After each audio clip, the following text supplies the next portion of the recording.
Noong ika-7 ng Oktubre, umatake ang Hamas, ang kilusang Islam ng Palestine.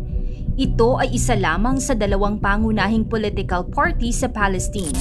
Ito ay tinaguri ang pinakamalalang pag-atake ng Hamas sa loob ng ilang taon. Pinasok ang teritoryo ng Israel at nagpaputok ng di bababa sa 5,000 missile rockets. Katakot-takot at pasunod-sunod na atake ang isinagawa ng grupo sa iba't ibang bahagi ng Israel. Kaya naman naging hamon para sa Israel ang mga banta ng pagnanais na mabura ang kanilang lugar sa heograpiya.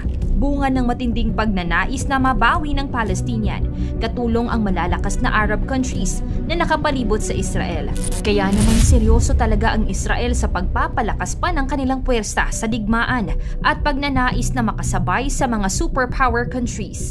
Pinapatupad sa kanila ang mandatory military service, well-developed din ang kanilang missile system, updated ang kanilang mga armas pandigma, pinatinding defense system na Iron Dome, tinatayang nasa 80 to 400 ang nuclear warheads, at higit sa lahat, sinabi na ng United States of America na handa nilang tulungan ang Israel sa digmaan.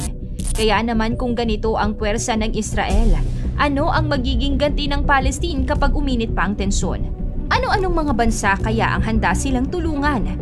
At gaano kalakas ang mga bansang ito? 10 mga bansa na handang sumuporta sa Palestine. Yan ang ating aalamin.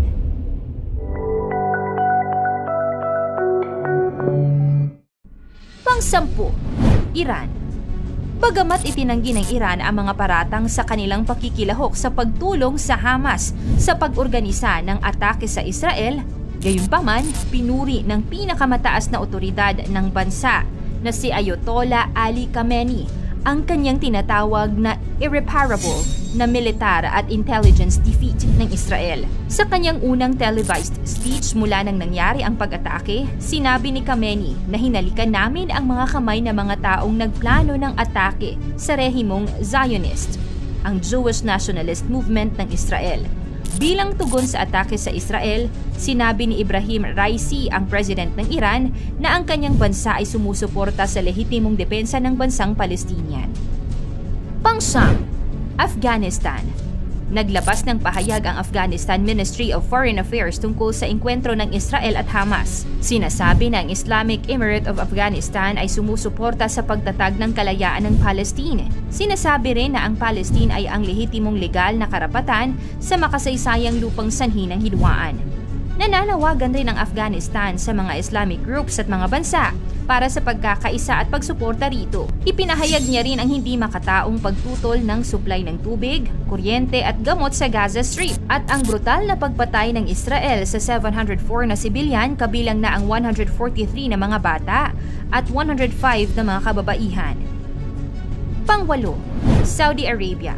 Ang Saudi Arabia ay nananawagan para sa agarang paghinto sa pagtaas ng tensyon sa pagitan ng dalawang panig.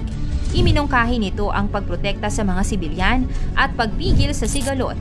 Sa kanilang pahayag, binanggit din nila ang kanilang paulit-ulit na babala tungkol sa panganib ng sitwasyon dahil sa patuloy na pagsakop, pagkait ng lehitimong karapatan sa mga Palestiniano at ang paulit-ulit na sistematikong mga pag-atake laban sa kanilang relihiyon. Pang-7, Iraq. Ang mga grupong armado ng Iraq na kakampi ng Iran ay nagbanta na tutukan ng Estados Unidos gamit ang mga missile at drone kung makikialam ang Washington tulad ng pagsuporta sa Israel sa kanilang alitan sa Hamas sa Gaza.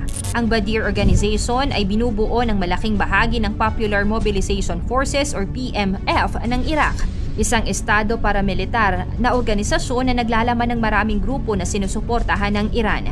Ang PMF ay nagpahayag ng di malabo at buong suporta para sa mga Palestino na lumalaban sa Israel. At sinabi ng gobyerno ng Iraq na ang operasyong Palestino ay natural na bunga dahil sa mahigpit na pang-iipit ng mga pulisiya ng Israel.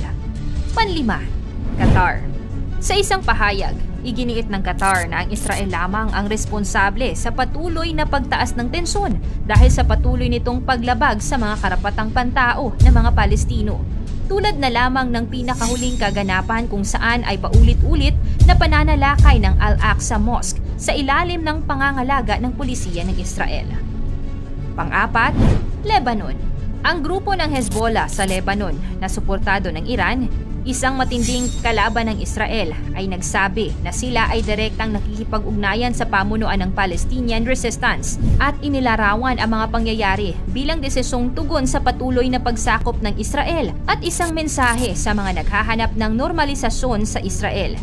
Sinabi ng isang mataas na opisyal ng Hamas na ang Lebanese Hezbollah ay sasali sa labanan kung ang Gaza ay masasali sa isang digmaang pagwawasak.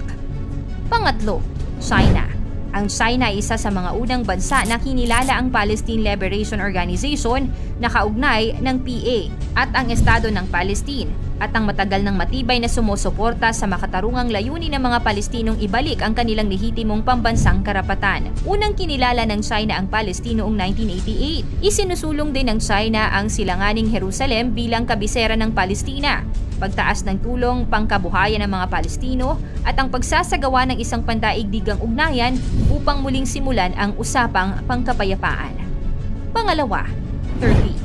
Ang Turkey ay nagtatag ng opisyal na ugnayan sa Palestine Liberation Organization or PLO noong 1975 at isa sa mga unang bansa na kinilala ang Estado ng Palestina na itinatag noong ika-15 ng Nobyembre 1988. Ang Turkey ay naniniwala na ang proseso ng kapayapaan ay magiging matagumpay lamang kung ito ay papalakasin ng isang pang-ekonomiyang desisyon. Sa ganitong paraan, kailangang mapabuti ang pang-araw-araw na pamumuhay ng mga Palestino at dapat itatag ang isang matatag at pangmatagalang sosyo-ekonomikong infrastruktura ng Estado ng Palestina. Ayon dito, ito ay isang etikal at humanitarian na misyon para sa buong internasyonal na komunidad. Russia. Komplikado ang relasyon ng Russia sa dalawang bansa na Israel at Palestine. Ngunit nananatili pa rin ang suporta ng Russia sa Palestine sa usapang diplomasya. Sa pinaka-latest na interview, ipinagdiinan ni Putin ang walang konsensyang pambomba ng Israel sa Gaza Strip na nagdulot sa malawakang pinsala sa mga Palestinong sibilyan. Ayon nga kay Putin, di lahat ng nasa Gaza ay sumusuporta sa militanteng grupo ng Hamas, kung kaya't ang pagdamay rito ay hindi makatao. Hindi kailanman kinilala ng Russia ang Hamas bilang isang teroristang organisasyon. Kamakailan lamang, pinagpasalamatan ng leader ng Hamas si Putin dahil sa nakuhang simpatya ng Hamas mula sa Russia. Ang hidwaang Israel at Palestine ay nagmula pa sa pinakamahabang panahon. Bawat grupo ay may kanya-kanyang ipinaglalaban na ideolohiya at kagustuhan. Ang bawat magkabilang panig ay nagnanais na ipanalo ang kanya-kanyang ipinaglalaban. Ngunit sa gitna ng hidwaan at kaguluhan, isa lamang ang tunay na natatalo. Iyon ay ang mga sibilyan at mamamayan na patuloy na naghihirap at dumaranas ng hirap at pait. Dahil sa digmaan, walang panalo. Lahat ay talo. Hindi lamang ekonomiya ang apektado ng ganitong kaguluhan, dahil ang pinagkatalunan ay ang mga inosenteng sibilyan. Maraming salamat at God bless.